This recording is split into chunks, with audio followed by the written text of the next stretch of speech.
안녕하세요. 아이템 모바일 아이모 운영 중인 루인시스입니다. 오늘은 지난달 20일에 발표된 포코폰 드디어 도착을 했습니다. 20일날 발표되고 그날 바로 이제 Q10에서 판매가 시작이 되었죠. 저도 이제 손가락 안에 들어갈 정도로 빠르게 주문을 했습니다만은 용량을 좀 큰 모델을 주문하다 보니까 다른 분들보다는 조금 늦게 수령을 하게 됐습니다. 자, 일단은 어떤 제품인지 한번 살펴볼 수 있도록 할게요. 자, 일단 패킹을 보면 뭐 어느 업체 제품인지는 아시겠죠. 이제 비닐 패킹을 사용하는 업체는 지금 한 군데밖에 없는 걸로 제가 알고 있기 때문에 뭐 다른 분들과 비슷합니다. 지금 촬영하는 시간이 토요일이고요. 뭐 일찍 받아보신 분들은 지난주 월요일, 화요일, 그리고 요번에 2차분 받아보신 분들이 다 이제 오늘 토요일 빠르신 분들 수령을 하셨을 겁니다. 자, 일단은 개봉부터 해볼 수 있도록 할게요.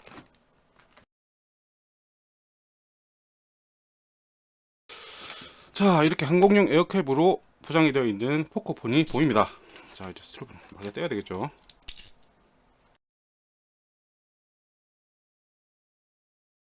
자, 저 에어캡이 좋긴 좋은데 꼭 이렇게 박스 귀퉁이가 찌그러져요. 맨날 다른 회사 다르게 이렇게 박스 귀퉁이 찌그러지는 건 참 마음에 들지는 않습니다. 뭐 빠르게 오는 건 좋은데. 자, 이렇게 뭐 상단에 박스는 특별한 건 없고요. 노란색으로 포코폰 바이 샤오미라고 적혀 있는 박스가 도착을 했습니다. 자, 그리고 제가 구매한 모델은 그래파이트 블랙, 그리고 6기가 램에 24기가 메모리를 128기가의 메모리를 가진 지금 판매되고 있는 모델 중에서 제일 용량이 크죠. 자, 이 모델을 주문하는 바람에 수령이 조금 늦었습니다. 이럴 줄 알았으면 64기가 주문을 하는 거였는데 아무래도 일단 UFS 2.1을 사용했다고 하기 때문에 뭐 그 가기 차이면 아무래도 128기가가 낫겠다 싶어서 그렇게 좀 대용량을 주문을 했습니다. 뭐 익히들 이미 아시다시피 지금 많이 논란이 되고 있죠. 뭐 스냅드래곤 845 탑재를 하고 있고요. 그리고 히트 파이프 따로 장착이 되어서 그렇게 발열 제어를 하고 있다고 합니다. 자, 그리고 듀얼 카메라 장착되어 있고요. 그리고 4000mAh의 대용량 배터리. 이게 포코폰을 대표하는 대표적인 특징 되겠습니다. 자, 그럼 이제 박스 한번 열어볼게요.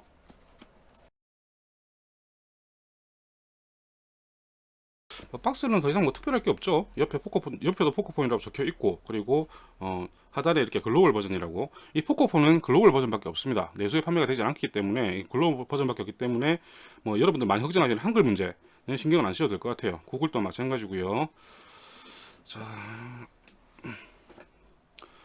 노란색 박스는 좀 흥미로운데요.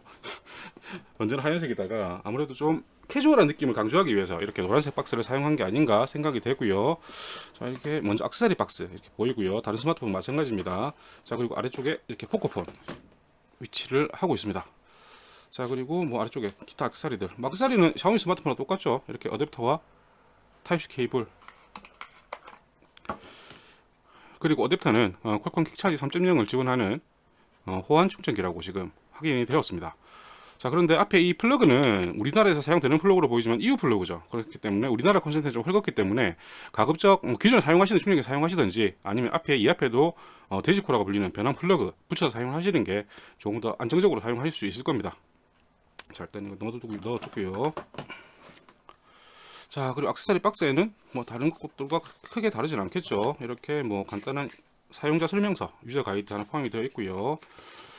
뭐 어떻게 쓰라는 뭐 파도 특별히 볼 건 없을 것 같습니다. 뭐 하이브리드 심 슬롯 장착되어 있다는 이 안내 정도만 우리는 도움이 될 것 같고요. 나머지는 특별히 다른 스마트폰들과 다르진 않을 거라고 그렇게 생각이 됩니다. 자, 그리고 안쪽에 이렇게 TPU 케이스 하나 포함이 되어 있고요. 시커먼색의 TPU 케이스. 자, 보통 뭐 샤오미 번들 케이스가 여기 디자인 바이 샤오미라고 또 샤오미 로고가 있었는데, 자, 이 TPU 케이스는 그런 것도 없이 그냥 딸랑 TPU 케이스 그냥 포함이 되어 있습니다. 자, 그런데 뭐가 하나 없는 것 같아요. 자, 유심핀 이 어디 갔나? 유심핀 좀 안 보이죠?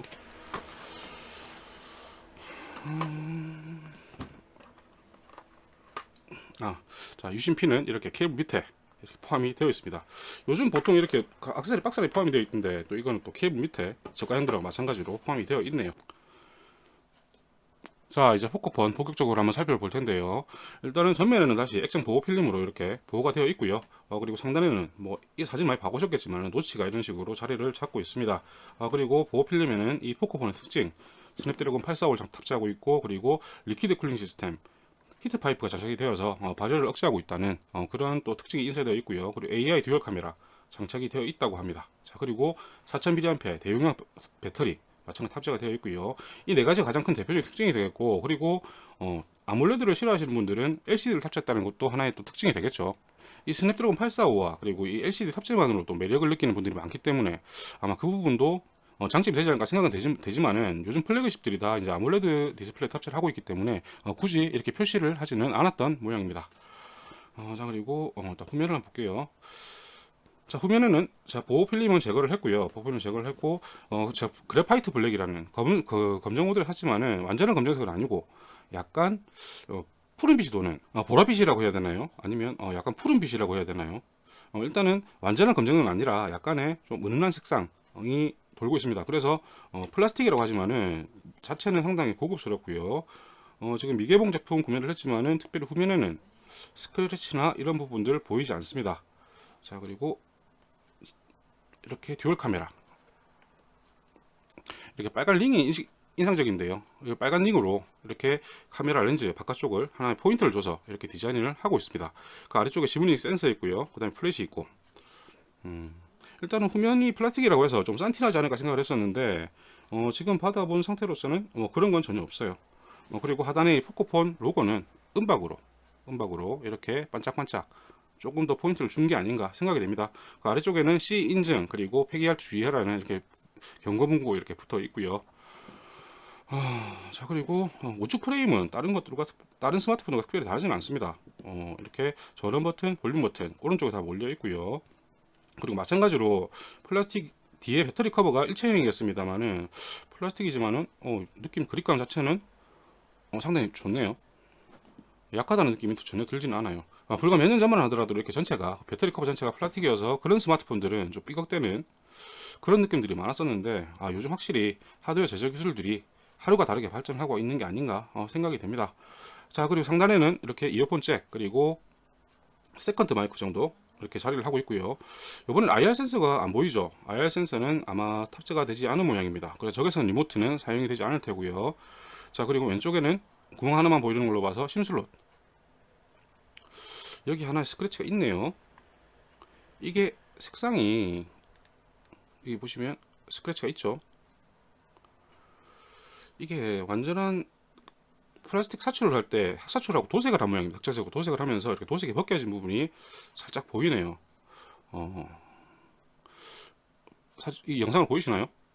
이 부분은 어떻게 될지 판매자와 한번 협의를 해봐야 될 것 같습니다. 뭐 이런 거 가지고 당연히 뭐 되니 안 되니 하겠죠. 아래쪽에도 있네요. 두 군데, 여기와 여기 두 군데 지금 스크래치가 이 도색이 벗겨진 게 보입니다. 자, 이 부분을 한번 판매자와 협의를 해보도록 하겠습니다. 그리고 결과는 블로그를 통해서 알려드릴게요. 이렇게 지금 왼편에 상단 그리고 하단쯤에 이렇게 도색이 벗겨진 부분들이 있습니다.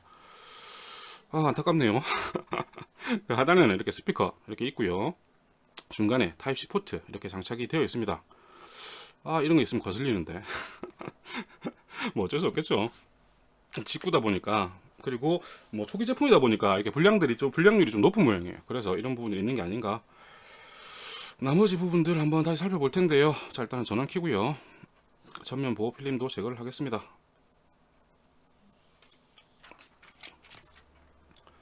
자, 샤오미 폰 여러 번 구매를 했었지만은 재작년에 홈4 프라임 구매할 때 이후로 외관 이슈는 두 번째 나오네요. 참 이게 탁탁 손에 딱딱 걸립니다. 이게 이 부분이 걸려요. 여기도 마찬가지고 뭐라 하려면 모르겠네요. 벌써 부팅 완료됐고요.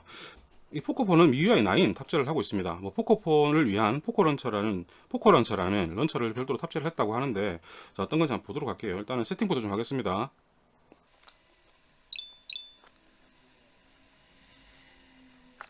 이렇게 대한민국 보이고요. 한글 당연됩니다.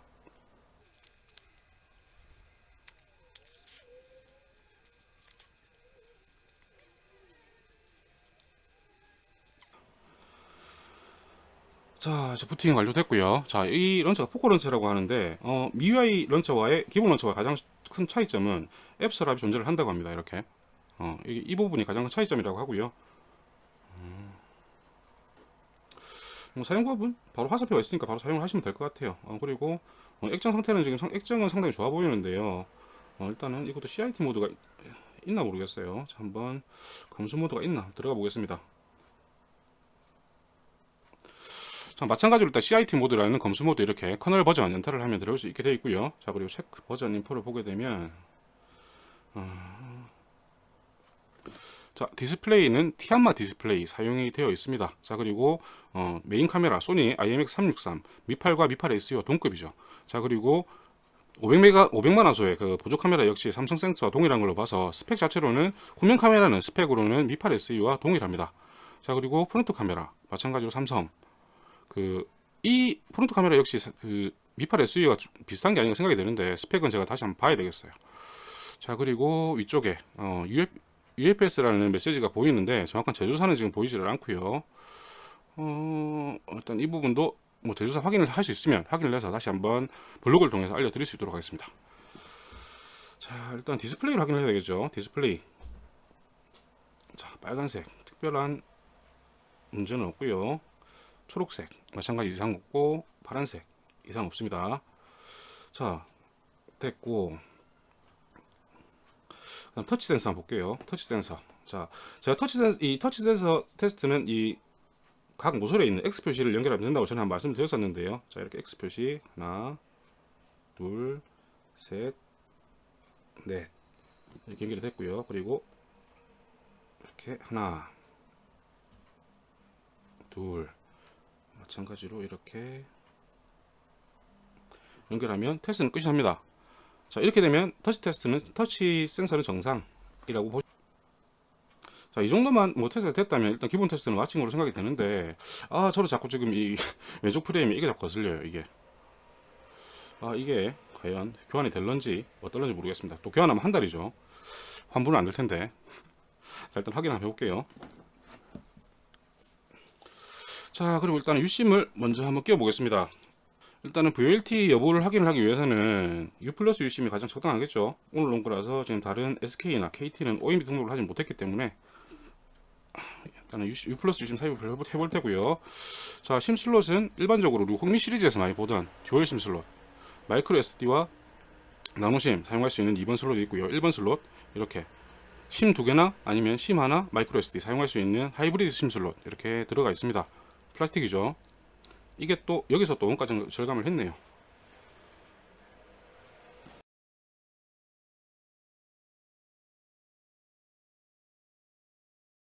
자, LG U 플러스 시그널은 올라왔습니다. 자, 그런데 뭐 당연히 전화가 될까요?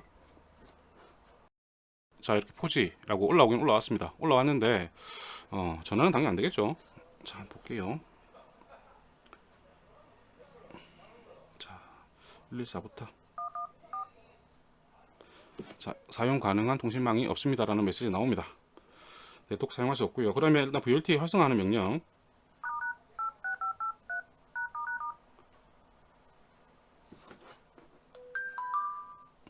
자, 이렇게 활성화하자마자 이상한 문자들이 막 옵니다. 저희가 지금 이거 스팸이 너무 많아. 이 플러스에서 문자가 온다는 거는 VLT 사용이 바로 가능해졌다는 얘기가 되겠죠. 상태 바의 시그널도 VLT라는 시그널이 올라와 있습니다. 자, 지금 VLT는 U 플러스는 바로 사용 가능한 것 같은데요. 일단 113 발신 한번 해볼게요. 모바일 고객센터입니다. 자, 이렇게 U 플러스 발신 114까지는 발신이 되고요. 자, VLT 된다 하더라도 114까지는 발신이 되죠. 자, 그러면 제가 제 다른 폰으로 한번 전화를 한번 해볼게요. 자, 이렇게 114 발신이 됐고 금방 제가 다른 전화기와 테스트를 해보니까 일단은 안드로이드 폰들과는 특별히 문제가 없어요. 다른 통신사 사용하는 안드로이드 폰들과는 문제가 없고 일단은 뭐 다른 분들도 지금 U 플러스는 특별히 문제가 없다고 얘기를 하시던데 이 부분들은 제가 다른 분들과 마찬가지로 좀 더 확인을 해볼 수 있도록 하겠습니다. 그래서 지금 정확한 거는 일단 각 통신사별로 정확한 테스트 결과는 뭐 유튜브로 말씀드리기는 좀 힘들고요. 제 블로그에 다시 정리를 해서 VLT가 필요하다면 어떤 부분 필요할 건지 정리를 해서 한번 업로드를 할 수 있도록 그렇게 하겠습니다. 자, 그리고 지금 뭐 LTE 정상이고 그리고 와이파이 정상이고 뭐 특별히 이상이 있어 보이지는 않습니다. 안타까운 점은 이렇게 왼쪽 프레임에 찍혀 있는 이 스크래치들인데 이게 스크래치가 아니네요. 요게 도색이 벗겨진 겁니다. 지금 잘 보이실런지 모르겠는데 박스 그 위치 벗겨진 위치에 이렇게 도색이 벗겨진 흔적들이 있어요. 이렇게 지금 잘 보이실런지 모르겠어요. 여기 작은 흔적이 있고요. 그리고 위쪽에도 이렇게 여기 작은 흔적이 있습니다. 이게 스크래치가 아니고 도색이 벗겨진 거예요. 그러니까 얼마나 일단은 제품 도색을 하고 난 이후에 제대로 좀 말렸어야 되는데 일단은 제대로 건조도 하지 않은 상태에서 출고가 됐다는 얘기겠죠. 자, 그래서 이렇게 도색 벗겨짐이 나타나지 않나 그렇게 생각이 됩니다. 자, 그래서 벗겨진 부분이 이렇게 또 번쩍번쩍한 걸로 봐서는 일반 플라스틱은 또 아닌 게 아닌가 그런 생각이 드네요. 일단은 근데 뭐 이 부분 제외하고는 폰 자체 그립감 뭐 나쁘지 않고요. 아무래도 메탈보다는 조금 단단한 느낌이 덜하긴 합니다만은 그렇다고 하더라도 그렇게 나빠 보이지는 않아요. 자, 그리고 뭐 플라스틱입니다만 이렇게 또 은색으로 이렇게 쫙 그어놨죠. 이런 부분들이 없었다면 이런 도색 벗겨짐도 없었겠지만은 이렇게 은색으로 디자인적 요소까지 넣다 보니까 아무래도 이렇게 도색 불량까지 같이 나타나는 게 아닌가. 그러니까 싼 거겠죠. 그래서 아무튼 썩 유쾌하지 않지만은 뭐 기계 자체는 상당히 동작은 빠릿빠릿하고 뭐 나쁘지 않습니다. 디스플레이도 일단은 홍미 노트 5라 이렇게 저가형 디스플레이와는 다르게 상당히 좀 선명한 느낌 강하고요. 자, 그렇다면 내부 스펙을 한번 다시 살펴볼까요? 내부 스펙. 자, 보시면 자, 포코폰. 자, 내부 스펙 포코폰 F1 이렇게 모델명 보이고요. 안드로이드 8.1 베이스에 MIUI 9 9.6 글로벌입니다.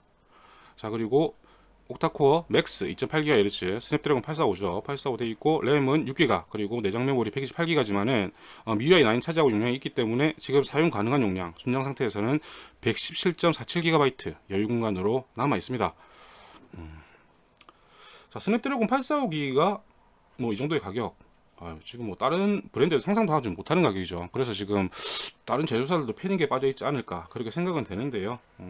가격이 저렴한 만큼 일단은 스냅드래곤 845 그리고 UFS 2.1 그 정도 빼고는 핵심되는 부분들 빼고는 나머지 이렇게 보셨다시피 더 터치 패널은 티안마 중국제에 들어가 있으니까 이런 여러 가지 배터리 커버라든지 이런 여러 가지 부분들에서 뭔가 절감을 했다고 봐야 하지 않을까 생각이 됩니다.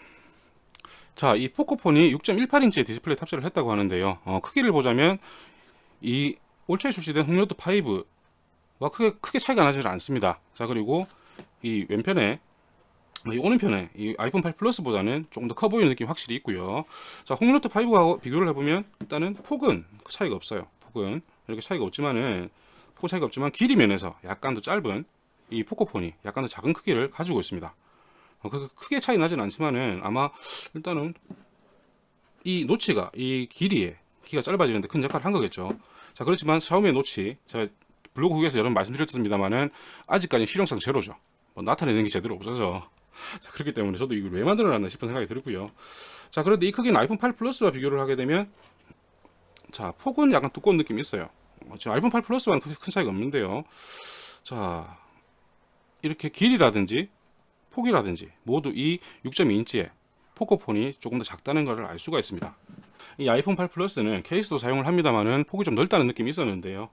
이 포코폰은 그런 느낌은 좀 덜하지 않을까. 물론 케이스를 사용해야 되겠습니다만 벌써부터 이렇게 도색이 벗겨지는데 그렇죠.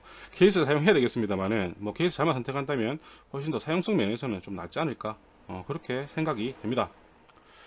자, 이 샤오미의 포코 F1 느낌은 상당히 좋은데요. 물론 이 측면에 이 도색 벗겨진 부분은 지금 상당히 신경이 쓰이고 있습니다만은 느낌 상당히 좋지만은 지금 가격 때문에 이런저런 말들이 많죠. 특히 뭐 스냅드래곤 845를 탑재한 기계 중에서는 지금 전 세계에서 가장 저렴한 그리고 앞으로도 이보다 더 저렴한 기가 있을까 싶을 정도의 가격이기 때문에 어떨까 싶습니다.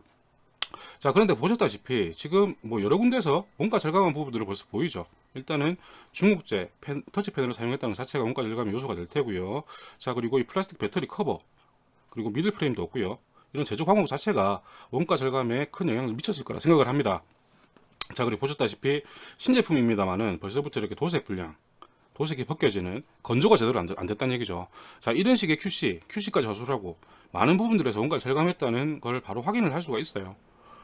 자, 그렇기 때문에 이런 가격이 나올 수 있지 않았을까. 뭐 그렇다 하더라도 솔직히 의심은 가죠.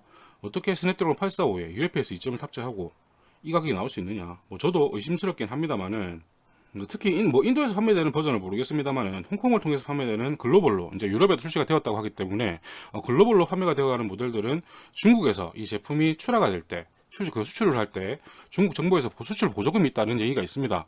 여러분들 알리에서 구매를 많이 하시죠. 자, 알리 물품들도 중국 내수용 물품들보다 가격이 저렴한 경우가 많아요. 자, 그런 것들이 다 이제 중국의 수출 보조금 때문이라고 얘기를 하는데 이런 특정 중국에서 집중하는 중국에서 정부에서 정책적으로 밀고 있는 이런 스마트폰이라든지 최신 기술 같은 최신 산업 같은 경우에는 그런 보조금이 훨씬 더 많겠죠. 자, 그렇기 때문에 이런 가격이 나올 수 있지 않을까. 뭐 저도 그런 부분들은 마찬가지라고 생각을 합니다. 뭐 불공정 경쟁은 맞겠죠. 자, 그렇다 하더라도 스냅드래곤 845가 300불. 아유, 참 어마어마한데요. 그 샤오미가 어떤 생각인지, 그리고 샤오미 같은 경우에는 중국 정부가 그렇게 또 관계가 긴밀하지 않다고 알고 있는데 어떻게 그런 많은 또 보조금을 수령할 수 있는지 자체도 조금 의아하긴 합니다. 뭐 다른 분들의 의견대로 이제 이 싸게 제품들 출시를 해서 이런 산업 자체를 이제 중국 중심으로 재편을 하려는 그런 의도가 아닌가. 뭐 악성 코드나 그런 자체는 좀 신빙성 없죠.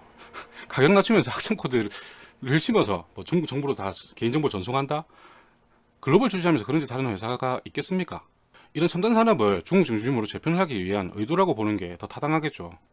그리고 이런 논란들이 일어나는 거는 저 얼마 전에 이상한 표를 하나 봤는데 노트9과 삼성의 노트9과 뭐 출시 시기가 비슷해서 그런지 모르겠습니다만은 같이 비교를 한 표가 하나 있던데요. 뭐 참 얼토당토 없죠. 아예 싸움을 붙이려고. 자, 포코폰은 8기가 256기가의 최고 스펙 넣어놓고 가격은 또 제일 낮은 스탠다드 가격을 넣어놓고, 그리고 노트9의 장점들은 다 빼고 그런 식으로 비교를 해서 어메이징하다 뭐 이런 식으로 지금 유포를 하는 모양이던데, 그거는 어그로들이 싸움 붙이는 것밖에 안 됩니다. 기본적인 스펙은 비슷할 수는 있어요. 비슷할 수는 있지만은 여러 가지 탑재된 세부 기능들, 특히 각사의 플래그십들이라고 하면 첨단 기능들을 많이 탑재하고 있잖아요. 특히 삼성 같은 경우에는, 삼성 노트 같은 경우에는 뭐 S펜이 가장 대표적인 기능일 테고요. 그리고 우리나라에서는 삼성페이라든지, 그리고 방수, 뭐 기타 뭐 사용된 뭐 제2 제작 기법이라든지 모든 면에서 포코폰과는 뭐 가지는 의미 자체가 다르지 않은가, 뭐 그렇게 생각이 됩니다. 자, 물론 뭐 성능에서는 기본적인 성능, 뭐 앱 구동 성능이라든지 그런 성능에서는 차이가 없을 수는 있습니다. 자, 그렇지만은 뭐 세부적인 기능들 차이가 있기 때문에. 자, 그리고 어차피 노트9 그리고 갤럭시 S9이라든지 뭐 그런 플래그십, 각사의 플래그십을 구매하실 분들은 그 플래그십 구매하실 거잖아요. 그 기능들이 마음에 들어서, 다른 이 성능이 아니라 각사의 플래그십 갖고 있는 기능들이 마음에 들어서 구매를 하시는 거기 때문에 구매를 하실 텐데, 뭐 굳이 이 포코폰 가지고 왈가왈부 하실 이유는 없을 것 같습니다. 그런 여러 가지 부가 기능들 필요하신 분들은 노트9이나 다른 회사의 플래그십 구매하시면 되는 거고, 저처럼 아예 사용하지 않는 사람들은 이런 깡통 기계만 있으면 충분해요. 뭐 성능만 강조된, 특히 이 포코폰 같은 경우에는 지금 뭐 드러나 있는 거라고는 스냅드래곤 845와 UFS 2.1 이 말고는 뚜렷한 장점이 없잖아요. 그렇지만 저는 그것만 필요합니다. 그런 사람들이 포코폰 구매를 하면 되는 거겠죠. 자, 그걸 가지고 뭐 누가 서로 좋네 안 좋네 뭐 그런 싸움을 하실 이유는 없을 것 같습니다. 물론 국내판 갤럭시 S9이야 엑시노스 9810이죠. 뭐 탑재를 하고 있다고 하는데, 뭐 엑시노스 9810과 스냅드래곤 845의 차이 모르고 구매하신 거 아니잖아요. 근데 왜 그리 화를 내세요? 어차피 뭐 지금 국내 LG G7도 있고 스냅드래곤 845 기기들과 뭐 성능의 차이가 있다는 것 정도는 알고 계시지 않습니까? 그런데 왜 그렇게 싸움들을 하시는지 저는 잘 이해가 가지는 않습니다. 자, 일단은 이 외관의 도색 불량 부분은 판매자와 한번 협의를 해볼 테고요. 이 판매자가 보내라고 할 리는 없을 것 같습니다만은 뭐 보내라고 한다면 다행히도 뭐 리뷰는 잠시 중단이 될 테고요. 자, 그렇지만 만약에 뭐 제가 보기에는 이건 도색 불량이기 때문에 아마 AS를 교환을 받아주지는 않을 것 같습니다. 자, 어쨌든지는 거기에 대한 부분도 뭐 블로그에 후기를 남길 수 있도록 하고요. 일단 할 수 있는 동안 지금 어차피 오늘은 토요일 그리고 내일 일요일 정도 뭐 시간이 조금 있을 것 같기 때문에 그 부분 동안 확인할 수 있는 부분은 최대한 확인을 해서 여러분 블로그를 통해서 알려드릴 수 있도록 그렇게 하겠습니다. 개봉기는 여기까지 마치고요. 다음 리뷰도 가능하면 일단 유튜브도 진행을 했으면 좋겠는데 어떻게 될지는 모르겠어요. 아직 제가 영상 촬영 상당히 미숙한 거 보이시죠? 자, 그렇기 때문에 주로 블로그를 통해서 진행이 되지 않을까 생각을 합니다. 최대한 노력을 해보겠습니다만 가급적 블로그를 방문해서 추가 정보 확인을 해주시면 감사하겠습니다. 이상입니다.